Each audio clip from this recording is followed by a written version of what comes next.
Hey guys, so the video you're currently watching right now was originally meant to be part of the Sino-Japanese war video I'm currently working on. But after reading the script, I realized how complicated this story is. And I just felt that it should be its own video. The video on the Sino-Japanese war is still on the way, but right now, I hope you enjoyed this video on a very forgotten topic in history. See this video as a transition video between the Sino-French War and the Sino-Japanese War. Anyway, let's begin. Korea, 1880. For almost 300 years, Korea had been in a state of isolation. And during that time, East Asia had changed a lot. China was under a new dynasty, the Japanese shogunate had come to an end, and Russia had obtained Outer Manchuria. And with the end of its isolationism, Korea had now become a pawn in this new imperial era. Here's the story of how China and Japan would begin to tear Korea apart. This was the Gapsin Coup. By the 19th century, Korea was in an interesting position geopolitically. It was a client state of China, but also had close relations with Japan. As such, the two spheres of influence came into conflict. China wanted Korea to remain as it was, a client state. After all, Korea had been a client state since the Ming Dynasty, and a tributary state to the Chinese monarchy since the 4th century. Japan disagreed, as they wanted Korea to modernize under their protection. This divide over the future of Korea eventually created two factions, the Ge-Hwa-dang, or the Enlightenment faction, and the Sa-dae-dang, the conservative faction.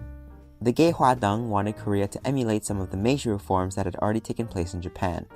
They also believed that it would be best for Korea to break away from Chinese dependency, considering how China was internally falling apart around this time. On the other side of the spectrum was the Sa-dae-dang. Though they supported some of the reformist policies, they mainly favored gradual changes based on the Chinese model. Most of the people who were part of the Sa-dae-dang were those who were already in power in the Korean government, including Queen Min. By contrast, the Ge-Hwa-dang had failed to obtain any position in the Korean government that could lead to any of the reforms they desired in Korea.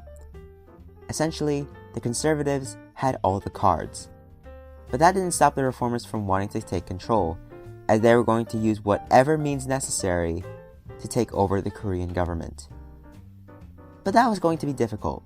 Here's why. With Korea being ruled under China, it would mean facing the full wrath of the Qing if they hoped to overthrow the Sa-dae-dang's regime.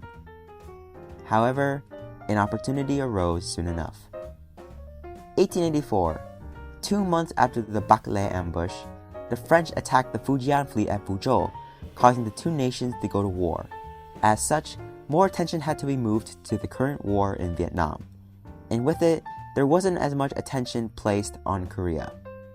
This was the reformists' time to strike. Seoul, December 4th, 1884. A banquet was taking place. Many people were there, including King Gojong, the King of Korea, as well as many pro-conservative government officials. It was being hosted by Hong Yong-sik to celebrate the new National Post Office. Wow, that sounds so lame. Anyway, all was well, just as planned. Suddenly, the sounds of explosions and gunshots could be heard from outside. Men from the Ge-Hwa-dang, including one Kim Ok-gyun, then began to walk into the room. They informed the guests that Chinese soldiers were causing a disturbance and that the king needed to be escorted to a safe location. Everyone was shocked by the announcement, though the king agreed to be taken away by the reformists. And although the reformists and the conservatives were at odds, the conservatives trusted that the reformists would push away any animosity aside and ensure the protection of the king. This would be their biggest mistake, as once the king left the room, the reformers pulled out their guns and murdered several guests. You see, this whole banquet, it was all a cover-up. Backed by the Japanese minister Takazoe Shinichiro, it was all meticulously designed by the reformists to gather all the high-ranking conservatives in one place and kill them. Hong Yong-sik, a supporter of the reformists, decided to be the one to host the banquet The initial explosions and gunshots were caused by the reformists to give the king a reason to leave the banquet room.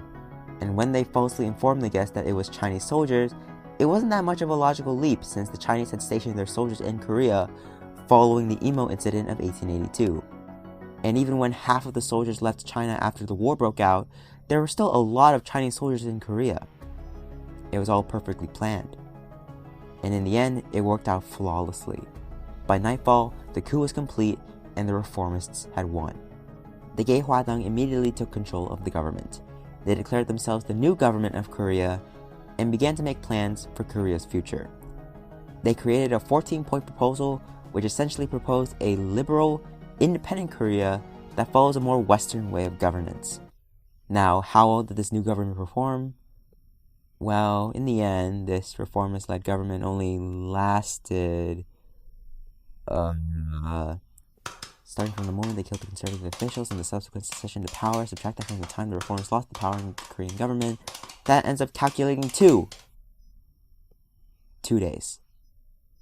Yeah, it didn't last long. Fearing for her safety, Queen Min secretly requested intervention from the Chinese. Now, how many Japanese soldiers supported the reformists? 140. Not bad, not bad. So, how many soldiers did the Chinese have in Seoul? 1,500. Yeah. So before any of their proposals were ever made public, the Chinese seized the reformist government and brought the resistance to an end. By the end, 40 Japanese soldiers would die, the Japanese legation building would be burned, and the Sadaedang would return to power. Some of the leaders of the coup, including Kim Ok-gyun, would escape Korea in the aftermath. But nevertheless, the chaos had ended, and peace had returned. In the aftermath of the coup, the king voided all the proposals set by the reformists. In January of the following year, Japan and Korea would sign a treaty that essentially restored relations between the two countries. And in April, the Tianjin Convention took place between China and Japan.